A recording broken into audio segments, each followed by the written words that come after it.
1972 வந்து நான் இந்த ஸ்டுடியோவில் வந்து என்னுடைய முதல் படம் பொண்ணுக்கு தங்க மனசுங்கிற படத்துக்கு டெஸ்ட் இங்கே தான் நடந்தது ஸ்டுடியோவில்.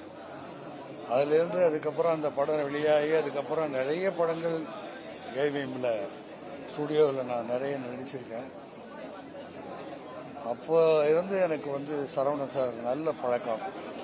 ரொம்ப அமைதியாக, ரொம்ப பொறுமையானவர், நிதானமானவர், ரொம்ப நல்லவர். சினிமாவில் இப்படி ஒருத்தர் கிடைக்கிறதுன்னா ரொம்ப கஷ்டம். அதுவும் ஒரு தயாரிப்பாளர், பெரிய நிறுவனம். அமைதியாக இருப்பார், நல்லா நகைச்சுவாக பேசுவார். என்னை சந்திக்கும் போதெல்லாம் என்னை ஒரு 10 நிமிஷம் சிரிக்க வைப்பார். இந்த நிறுவனத்தில் நானும் சக்தி வேல் என்ற படத்தில் டைரக்டர் ரவிக்குமார் அவங்க படத்தில் தான் முதல் முறையாக ஏவிஎம் படத்தில் நான் நடித்தேன். நிறைய ஷூட்டிங் நடந்திருக்கு, ஆனால் இருந்தாலும் நடித்தேன். அவரோடு பழகுகிற வாய்ப்பு கிடைச்சிது. நல்ல மனிதர், நல்ல குடும்பம்.